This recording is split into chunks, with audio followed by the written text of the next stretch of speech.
2000년 전 예수님께서 십자가에 달려 돌아가신 성금요일입니다. 오늘 하루 주님의 십자가 고난을 깊이 묵상하시기를 소망합니다.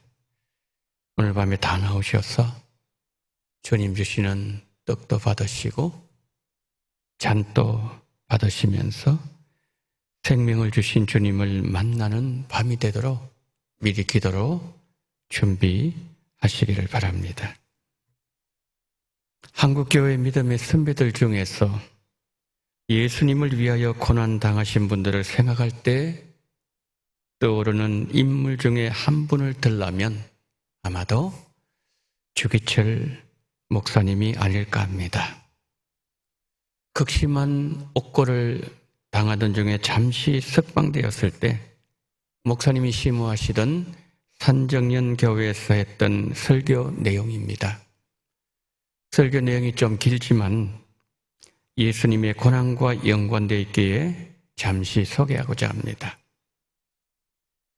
제가 감옥에서 늘 기도하는 제목이 있었는데 그것은 죽음의 권세를 이기게 하여 주옵소서라는 기도 제목이었습니다. 사망 권세는 마귀가 위협하는 최대의 무기인가 봅니다. 주님의 사도 베드로는 죽음이 두려워서 가야바 법정에서 예수님을 부인했고 여종 앞에서도 3번이나 모른다고 맹세했으니 누가 감히 죽음이 무섭지 않다고 장담하겠습니까? 폐결의 환자로서 요양원에 누워있지 않고 예수님의 종으로 감옥에 갇힌 것은 정말 큰 은혜였습니다. 예수님의 이름으로 사형장에 나가는 것은 그리스도인의 최대 영광이라고 생각합니다. 주님을 위해서는 10번 죽어도 좋지만 주님을 버리고 100년, 1000년을 산다 한들 그것이 무슨 의미가 있겠습니까? 주님의 머리는 가시관, 2 손과 2 발은 쇠못에 찢어졌고 마지막 피 한 방울까지 다 쏟으셨습니다. 주님은 나를 위하여 이처럼 죽으셨는데 내 어찌 죽음이 무서워 주님을 모르는 채 하겠습니까? 오직 일사각오만 있을 뿐입니다. 나는 더럽게 사는 것보다 차라리 죽고 또 죽어 주님을 향한 정절을 지키려고 합니다. 소나무는 죽기 전에 찍어야 푸르고 백합화는 시들기 전에 떨어져야 향기롭지요. 스데반은 청년의 뜨거운 피를 주님을 위하여 뿌렸습니다. 이 몸도 시들기 전에 주님 제단의 제물이 되고 싶습니다. 주기철 목사님의 고백대로 순교로 주님 제단의 자신을 제물로 하나님께 드렸습니다. 오늘 우리가 살펴볼 이사야 53장은 예수님의 탄생부터 고난과 부활에 이르기까지 예수님의 전 사역을 다 보여주고 있습니다. 이사야 53장은 구약의 복음서라고 말해도 전혀 손색이 없는 복음의 메시지를 전하고 있습니다. 그런데 이사야 53장 중에서도 고난당하신 주님을 가장 잘 표현하고 있는 구절은 4절부터 6절까지일 것입니다. 2000년 전에 십자가에 못 박히신 오늘 이 아름다운 성금요일 새벽에 2절을 중심으로 살펴보려고 합니다. 자, 본문 4절, 5절을 보시면은 우리라는 단어가 7번 나옵니다. 우리는 질고를 지고, 우리는 슬픔을 당하였거늘, 우리는 생각하기를 우리의 허물 때문이요, 우리의 죄악 때문이라, 우리는 평화를 누리고 우리가 나음을 받았도다. 예수님께서 고난당하신 이유가 무엇인지 보여주는 말씀입니다. 예수님은 우리를 위하여 십자가에 고통을 당하셨습니다. 이 사실을 마음으로 믿고 입으로 시인하고 외적으로 선포해야 주님과 나와의 바른 관계가 이루어집니다. 그러면 예수님께서 질고와 슬픔을 당하심으로 우리가 얻은 것은 무엇일까요? 5절을 봅니다. 그가 찔림은 우리의 허물 때문이요 그가 상함은 우리의 죄악 때문이라. 그가 징계를 받음으로 우리는 평화를 누리고 그가 채찍에 맞음으로 우리는 나음을 받았도다. 첫 번째 어떻게 말씀하고 있는 거죠? 죄사함의 은혜를 입었다라고 말씀합니다. 자, 5절에서 말씀하는 허물, 죄악은 죄인들에게서 나타나는 현상들입니다. 이어서 나오는 평화, 나음, 이것은 죄를 용서받은 자들에게서 나타나는 현상들입니다. 특히 평화라는 히브리 단어 샬롬은 하나님과의 관계가 회복되었을 때 하나님께서 주시는 선물, 그것이 샬롬입니다. 이사야 선지자는 말합니다. 죄인인 우리가 예수님의 찔리심으로, 상하심으로, 채찍에 맞으심으로 나음을 입었고 우리의 죄는 사해졌고 하나님과의 관계는 평강의 관계인 샬롬의 은혜를 입을 수 있었다. 그렇습니다. 하나님께서 우리의 죄 문제를 해결해 주실 때 가장 은혜롭고도 가장 기적적인 방법으로 해결해 주셨습니다. 죄 사함을 가장 잘 보여주는 십자가를 통해서 죄의 완전한 용서를 하나님께서는 동시에 보여주셨습니다. 우리의 죄와 예수님의 대속적인 사랑을 가장 명확하게 바라볼 수 있는 곳은 십자가입니다. 십자가만큼 하나님의 공의와 사랑을 동시에 보여주는 것은 우주 어디에도 존재하지 않습니다. 하나님의 아들이신 예수님께서 십자가에서의 영혼의 슬픔과 육체의 고통을 당하심으로 하나님이 죄를 얼마나 싫어하시는지, 하나님께서 죄를 어떻게 벌하시는지 분명하게 보여주셨습니다. 온 우주를 통틀어 죄를 가장 무겁게 그리고 가장 많이 짊어지신 분은 예수님이십니다. 예수님은 우리를 위하여 모든 형벌을 담당하셨습니다.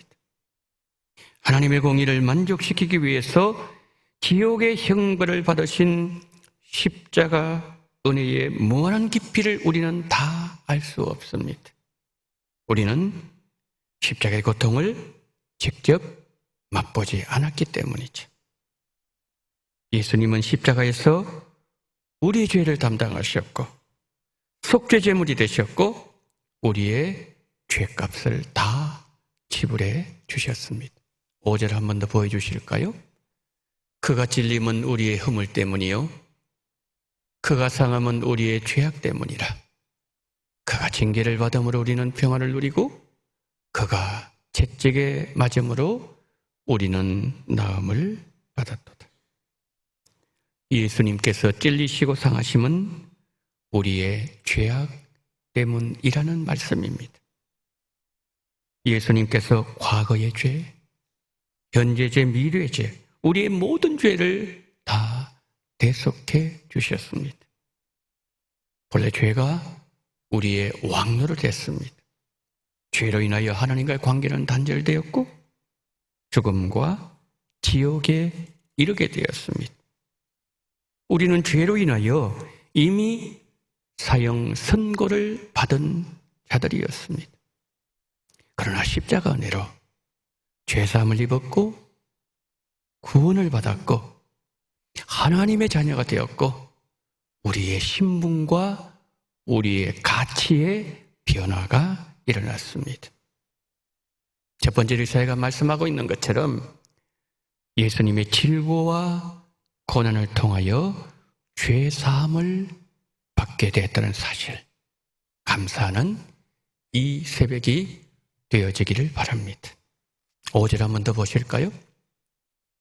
그가 징계를 받음으로 우리는 평화를 누리고 그가 채찍에 맞음으로 우리는 나음을 받았도다.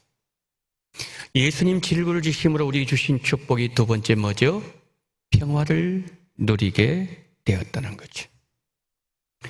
죄인인 우리의 죄를 심판하는 심판주의 관계에서 화해가 이루어지므로 긍휼을 입는 관계가 되므로 원수의 관계에서 샬롬과 평화의 관계로 변화가 일어났다. 이 사회는 선포하고 있습니다. 예수님의 생애로 헤아릴 수 없는 축복들을 우리가 받았습니다. 예수님의 탄생부터 이것을 한번 생각해 볼까요? 예수님의 탄생을 알려줄 때 천사가 요셉에게 어떻게 말했습니까? 아들을 낳으리니 이름을 예수라 하라. 이는 그가 자기 백성을 그들의 죄에서 구원할 자임이시라 하니라. 예수, 그 이름이 얼마나 아름다웠던지 우리를 향한 주님의 사랑을 아가서는 이렇게 노래했습니다. 내 누이 내 신부야, 내가 내 마음을 빼앗았구나. 내 눈으로 한 번 보는 것과 내 목에 굿을 한 꿰미로 내 마음을 빼앗았구나. 거룩하시고 아름다우시고 완전하신 그리스도의 머리에 과시관을 사람들이 눌러 씌웠고 성과 발에는 대못을 박았고 옆구리에는 큰 창자국을 내었습니다. 내가 예수님의 몸에 남긴 이 상처들을 볼 때 내 죄가 얼마나 무겁고 부끄럽고 두렵고 추한지 우리는 그날에 분명하게 보게 될 것입니다. 나를 위해서 십자가 지신 예수님을 더 깊이 생각하고 바라볼수록 우리는 예수님의 아름다움을 보게 될 것입니다. 우리는 예수님의 십자가 빛 아래에서 우리의 죄를 보아야 됩니다. 죄가 그동안 위장해왔던 모든 허울을 벗기고 죄가 우리를 숨겨주기 위해서 사용해왔던 모든 궤변들을 분리시키고 죄의 원인이 되는 모든 사슬을 끊어버릴 때 우리의 죄를 있는 그대로 보게 될 것입니다. 중한 질병으로 죽음의 숨을 내쉬는 사람들을 만날 때 슬픔을 이기지 못해서 괴로워하는 이들과 대화할 때 사랑하는 사람을 먼저 보내고 고통하는 사람들을 바라볼 때 어떻게 아무런 느낌이 없을 수 있겠습니까? 그렇다면 내가 당해야 될 고난을 대신 당하시고 내가 져야 될 십자가를 예수님이 대신 지시고 십자가 위에 달려서 고통당하시면서 피 흘리시는 주님을 바라볼 때 어떻게 깊은 연민과 슬픔과 우리 영혼의 고뇌와 아픈 감정이 내 안에서 일어나지 않을 수 있을까요? 주님께서 십자가에 못 박히실 때 하늘도 땅도 예수님의 고난에 동참했습니다. 태양은 가려웠습니다. 땅은 진동했습니다. 바위는 갈라졌습니다. 무덤은 열렸습니다.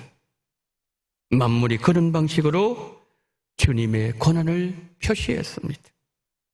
우리는 십자가를 깊이 그리고 바로 알아야 됩니다. 그럴 때 그제서야 우리는 그동안 죄에 민감하지 못했고 죄의 사악함을 알지 못했고 그동안 숨겨왔던 은밀한 죄를 버릴 수 있고 그때 우리는 참회하는 마음으로 십자가 앞에서 우리의 죄를 토해낼 것이고 우리는 마음을 다하여 십자가를 지신 예수님 앞에 엎드리게 될 것입니다. 돌같이 단단한 우리의 마음을 녹이고 부수는 것은 십자가에서 흘러내리는 예수님의 보혈입니다. 지금까지 우리는 화려한 것에서 인생의 아름다움을 찾으려고 하지 않았습니까? 세상 영광 속에서 화려한 왕궁에서 성공의 자리에서 예수님을 만나려고 하지 않았습니까? 그곳에 예수님 계셨습니까? 그런데 어느 순간 우리 눈에는 보이지 않았고 말로는 표현할 수 없지만 강력하게 역사하는 어떤 힘에 이끌려서 이전에 찾지 않았던 그곳, 가기가 부담스럽고 꺼리했던 그 장소, 많은 사람들 찾기를 거부하는 그 길로 들어가게 되었습니다. 그것은 골고다 언덕이었습니다. 참혹함과 버림받음의 골고다였어. 슬픔이 드리워져 있고 고난과 피 흘림 있는 십자가에서 우리는 예수님을 찾게 되었고, 골고다 십자가에서 예수님을 우리가 만나게 되었습니다. 주님은 골고다 십자가 위에서 그토록 오랜 시간 우리를 기다리고 계셨습니다. 우리가 그렇게도 갈망했던 평화를 골고다 십자가에서 얻게 되었습니다. 예수님의 십자가는 사람과 사람과의 관계, 사람과 하나님과의 관계를 화목하게 만드셨습니다. 평화는 하나님 주시는 최고의 선물입니다. 하나님의 선물이 너무나 비싸고 너무 귀하고 너무 아름답고 소중하기에 하나님은 우리에게 거저 주셨습니다. 십자가의 능력을 믿는 자는 평화의 가치를 알게 됩니다. 주님의 평강이 우리 마음과 우리 가정 그리고 우리 원동교회 가운데 넘치도록 임하시기를 평강의 왕 예수님의 이름으로 축원합니다. 핸델이 메시아를 작곡할 때 이사야 53장 부분을 작곡하다가 붓을 멈추고는 시간이 가는 줄 모르고 울고 있었습니다. 저녁 식사 시간이 되었다고 방문을 놓고 했던 하인에게 핸델이 이렇게 말합니다. 나는 지금 세상 죄를 지고 가는 하나님의 어린 양을 보고 있다. 그렇게 작곡된 핸델의 메시아는 거의 300년이 지난 지금도 전 세계의 수많은 영혼들을 감동시키고 있습니다. 세상 죄를 지고 가는 하나님의 어린 양을 우리도 보아야 됩니다. 채찍에 맞아 예수님의 온몸은 찢어졌고 머리에는 가시관을 쓰셨고 발과 손에는 대못이 박혀있고 옆구리는 창에 깊이 찔리셨고 십자가 위에서 피를 다 섞고 계신 예수님, 죽기까지 우리를 사랑하신 예수님을 위하여 우리는 무엇을 할 수 있습니까?